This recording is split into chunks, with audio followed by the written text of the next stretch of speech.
बिस्मिल्लाहिर्रहमानिर्रहीम।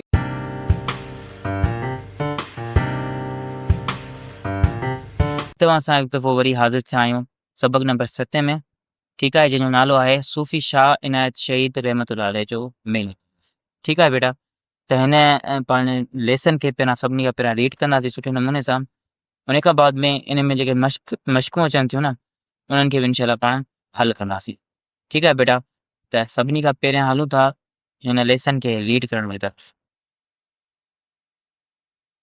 हितां खां शुरू थो थिए बाबा।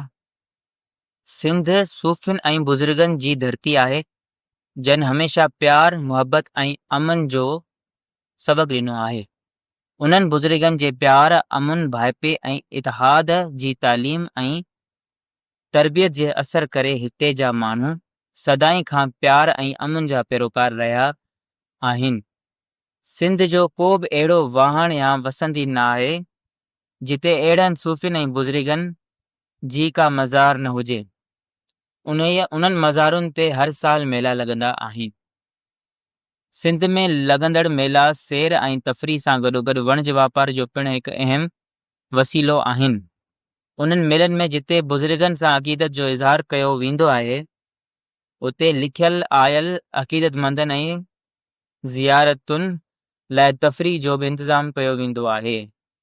उते लखें आयल माने कि लिखियल पढ़ी वियमि। ठीकु आहे बाबा, त इहो छा आहे, लखें आयल अक़ीदतमंदनि ऐं ज़ियारतुनि लाइ तफ़रीह जो बि इंतज़ाम कयो वेंदो आहे। ज़रई नुमाइशूं, अदबी कॉन्फ्रेंसूं ऐं मुआशिरा ऐं मुशाइरा थींदा आहिनि। मुख़्तलिफ़ हुनरनि जा स्टॉल, सर्कस, झूला, रांदीकनि, मिठाइनि ऐं खाधे पीते जा दुकान बि लॻाया वेंदा आहिनि। मेलनि जी बाज़ारुनि में वॾो कारोबार थींदो आहे। सभई दुकानदार जिते मुनाफ़ो कमाईंदा आहिनि, उते माण्हुनि जी तफ़रीह ऐं विंदुर जो सामान बि मुहैया थिए थो। सिंध में अहिड़ा केतिरा ई नंढा तोड़े वॾा मेला लॻंदा आहिनि। सूफ़ी शाह इनायत शहीद रहमतुल्लाह अलैह जो मेलो उन्हनि मेलनि खां कुझु मुख़्तलिफ़ आहे। शाह इनायत जो पूरो नालो शाह इनायतुल्लाह वल्द मखदूम फज़लुल्लाह आहे। संदन वॾा बगदाद जा हुआ, जितां लॾे अची उच्च शरीफ़ में रहिया। उन खां पोइ सिंध जे ॻोठ नसरिया में आबाद थिया। उन बाद मीरापुर में अची रहिया, जेको मौजूदा झोक शरीफ़ जे ओभर पासे वेझो आहे। सूफ़ी शाह इनायत मीरापुर में सन 1066 हिजरी मुताबिक़ 1654 ईस्वी में पैदा थियो। इब्तिदाई तालीम अरबी, फ़ारसी ऐं क़ुरान मजीद मुकमल करे जवानीअ में मुल्तान जे बुज़ुर्ग कामिल दरवेश शाह शम्स खां फैज़ हासिल कयाईं। उन खां पोइ हैदराबाद दखन में शाह अब्दुल मलिक बरहामपुरीअ जी सोबत में 5 वरिया गुज़ारियईं। खेसि शाह अब्दुल मलिक हिकु ॻाढ़ो खरको तरार ऐं टोपी ॾेई सूफ़ीअ जे लक़ब सां नवाज़ियो ऐं हिदायत कयाईंसि त सिंध में वञी ख़ल्क़ जी ख़िदमत करे। आख़िरकार शाह इनायत ठठे में आयो, हिते फ़क़ीरी नमूने सां ज़िंदगी गुज़ारण लॻो ऐं माण्हुनि जी साणस अक़ीदत ऐं मुहबत वधण लॻी। कुझु वक़्त खां पोइ ठठो छॾे अची मीरापुर में रहियो। मीरानपुर में क़याम दौरान संदसि फ़क़ीरीअ जी हाक हर हंधि पखिड़िजी वई। परे परे खां मज़ीद मुरीद ऐं अक़ीदतमंद अची खांइसि रुहानी फैज़ हासिल करण लॻा। शाह इनायत खे हारियुनि ऐं ग़रीबनि सां घणी हमदर्दी हुई। उन करे हिन हारियुनि जे हक़नि ऐं हक़नि जी हिमायत कई ऐं पैगाम ॾिनाई त जो खेड़े सो खाए। जेका ॻाल्हि भरपासे जे बाअसर ज़मींदारनि ऐं वॾनि माण्हुनि खे पसंदि न आई, उहे वक़्त जे हाकिमनि सां गॾिजी शाह इनायत ऐं संदसि फ़क़ीरनि जे ख़िलाफ़ थी पिया। सन 1128 हिजरी मुताबिक़ 1715 ईस्वीअ में नवाब आज़म ख़ान मुग़लनि पारां ठठे जो गवर्नर मुक़ररु थी आयो। हिन शाह इनायत ऐं संदसि फ़क़ीरनि खां ढल जी घुर कई। इनकार करण ते नवाब आज़म ख़ान मक़ामी हाकिमनि ऐं बाअसर माण्हुनि जी मदद सां वॾो लश्कर वठी मीरापुर जो घेरो कयो। हीउ घेरो 6 महीना हलियो। आख़िर सूफ़ी शाह इनायत खे 17 सफ़र सन 1130 हिजरी मुताबिक़ 1718 ईस्वी में धोखे सां शहीद कयो वियो। संदसि आख़िरी आरामगाह जोक शरीफ़ में आहे, जिते हर साल 17 सफ़र खां 3 ॾींहं शानदार मेलो लॻंदो आहे। उते वॾे तइदाद में मुरीद ऐं अक़ीदतमंद ईंदा आहिनि। मेले जे मौक़े ते सूफ़ियानो कलाम ॻायो वेंदो आहे। ठीकु आहे बाबा, त हेसि ताईं तव्हांजो लेसन जेको आहे कंप्लीट असां रीड करे छॾियो आहे।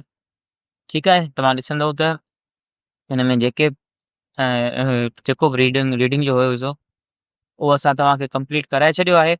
हाणे हलूं था पंहिंजी मश्क जी तरफ़, जंहिंमें पहिरियों ई आहे त हेठियनि सवालनि जा जवाब ॾियो। ठीकु आहे बेटा, त सभिनी खां पहिरियां सवाल पढ़ी उन्हनि जा जवाब तव्हांखे सोल्व करायूं। ठीकु आहे बेटा, त तव्हांजो पहिरियों नंबर सवाल आहे, सूफ़ी बुज़ुर्गनि कहिड़ो पैगाम ॾिनो आहे? जवाब, सूफ़ी बुज़ुर्गनि प्यार मुहबत ऐं अमन जो पैगाम ॾिनो आहे। सवाल नंबर 2, मेलनि में कहिड़ी क़िस्म जी तफ़रीह हूंदी आहे? जवाब, मेलनि में मुख़्तलिफ़ क़िस्म जूं तफ़रीहूं ॾिसण वटां मिलनि थियूं, जहिड़ोक ज़रई नुमाइश, अदबी कॉन्फ्रेंस, सर्कस ऐं झूला वग़ैरह। सवाल नंबर 3, सूफ़ी शाह इनायत हारिन जे हक़नि लाइ कहिड़ो पैगाम ॾिनो आहे? जवाब, सूफ़ी शाह इनायत हारिन जे हक़नि लाइ हीउ पैगाम ॾिनो आहे, जो खेड़े सो खाए। नंबर 4, सूफ़ी शाह इनायत जी शहादत वक़्तु ठठे जो गवर्नर केरु हो? जवाब, सूफ़ी शाह इनायत जी शहादत वक़्तु ठठे जो गवर्नर नवाब आज़म ख़ान हो। ठीकु आहे बाबा, त हेसि ताईं तव्हांजा जेके सवाल जवाब आहिनि उहे थी विया पूरा। आई थिंक हिकिड़ो तव्हांजो सुवालु रहे थो, अचो त उनखे ॾिसूंसि। 5 सुवाल बेटा आहे तव्हांजो, सूफ़ी शाह इनायत जो मेलो कॾहिं ऐं किथे लॻंदो आहे? जवाब, सूफ़ी शाह इनायत जो मेलो 17 सफ़र ते जोक शहर में लॻंदो आहे। ठीकु आहे बाबा, त हेसि ताईं तव्हांजा सवाल जवाब थिया पूरा। उन खां पोइ जी बेटा, त उन खां पोइ तव्हांजो ॿियो हिसो अचे थो, हेठियनि लफ़्ज़नि जी माना लिखो ऐं 5 जुमलनि में कतब आणियो। अचो त हिननि खे हल कयूं था। जी बाबा, हेठियनि लफ़्ज़नि जी माना लिखो ऐं जुमलनि में कतब आणियो। लफ़्ज़ पहिरियों आहे तफ़रीह, जंहिंजो मतिलबु आहे विंदुर। जुमिलो कीअं ठाहींदासीं? इंसान लाइ तफ़रीह बि ज़रूरी आहे। ठीकु आहे, त तफ़रीह खे अंडरलाइन करे छॾिजो। नंबर 2 आहे वाहण। वाहण जो मतिलबु हूंदो आहे ॻोठ। शाह इनायत सिंध जे हर वाहण में दीन जो पैगाम पहुचायो, त तव्हां वाहन लफ़्ज़ खे अंडरलाइन करे छॾियो। नंबर 3, दर्स, जंहिंजो मतिलबु आहे पैगाम। असांखे घुरिजे त सुठी ॻाल्हि ते अमल करे पोइ उनजो दर्स ॿियनि खे बि ॾियूं, त तव्हां दर्स खे अंडरलाइन करे छॾियो। नंबर 4, तफ़सीर, जंहिंजी माना आहे सम्झाणी। क़ुर जो तफ़सीर असां लाइ बहितरीनु रहनुमाई आहे, त तफ़सीर खे अंडरलाइन करे छॾियो। 5 आहे मुनाफ़ो, जंहिंजो मतिलबु आहे फ़ाइदो। चाचे बचल खे संदसि कारोबार में बहितरीनु मुनाफ़ो मिलियो, तव्हां मुनाफ़ो जेको लफ़्ज़ आहे उनखे अंडरलाइन करे छॾियो। ठीकु आहे बेटा, अॻिते हलूं था। उन खां पोइ बेटा तव्हांजो अचे थो त हिन सबक़ में कमु आयल लफ़्ज़ शाह इनायत, बगदाद, जोक वग़ैरह इस्म ख़ासि आहिनि। जेके नाला ख़ासि जॻह, शख़्स, जॻह या शइ जा हूंदा आहिनि त इनखे इस्म ख़ासि चइबो आहे। अहिड़ा 5 नाला ॿिया लिखो, इहो तव्हां कमु करे सघो था। उन खां पोइ बेटा हलूं था पंहिंजा ख़ालनि जी तरफ़। जी बेटा, त हेठियां ख़ाल भरियो। पहिरियों ख़ाल आहे, सूफ़ी शाह इनायत शहीद रहमतुल्लाह अलैह जी मज़ार जोक में आहे। हिन बुज़ुर्ग जो हर साल मेलो 17 सफ़र ते लॻंदो आहे। मेले जे मौक़े ते सूफ़ियानो कलाम ॻायो वेंदो आहे। हीउ लिखियलु आहे सूफ़ियानो। ठीकु आहे, हिन बुज़ुर्ग जा वॾा असुल देश जा हुआ, बगदाद जा हुआ। हिन जो ख़ाल हेॾे लिखियलु आहे ऐं टे जो ख़ाल हेठि लिखियलु आहे हिते। ठीकु आहे, उन खां पोइ 5 आहे त मीरापुर में रहण दौरान संदन फ़क़ीर जी देश हर हंधि पखिड़िजी हुई। छा पखिड़िजी हुई? हाक, माना हुनजी जेको आहे सो मशहूरी। उन खां पोइ अॻिते हलूं था, ख़ाल थी विया पूरा। उन खां पोइ 5 हिसो आहे, हुन में चयो त तस्वीर सुञाणो। तस्वीर जेकी आहे शाह जे रिसाले जी आहे। ठीकु आहे, इहा तव्हांखे ख़बर हुजे, इन जे बारे में कुझु ॼाण तव्हांखे हुजे। उन खां पोइ कंहिं बि ॾिठल मेले जे मुख़्तसिर अहवाल लिखो। ठीकु आहे बेटा, इहा हिकिड़ी माना ईअं ॻाल्हि लिखियलु आहे। उन खां पोइ तव्हांजो सबक़ 8 शुरू थिए थो, होली। इनशाला नेक्स्ट जेको लेसन ईंदो पंहिंजो इहो हूंदो। त हेसि ताईं उमेदु आहे त तव्हांखे हर शइ सम्झ में अची वई हूंदी। जेकॾहिं वाक़ई में तव्हांखे सम्झ में आयो आहे त ज़रूरु वीडियो खे लाइक कयो, दोस्तनि सां शेयर कयो ऐं चैनल खे सब्सक्राइब करे बेल आइकन खे लाज़मी हिट कयो। ठीकु आहे बेटा, ताकी तव्हांखे ईंदड़ जेके वीडियोज़ आहिनि उहे ज़रूरु मिली सघनि। ठीकु आहे बेटा, अस्सलामु अलैकुम वरहमतुल्लाहि वबरकातुहू।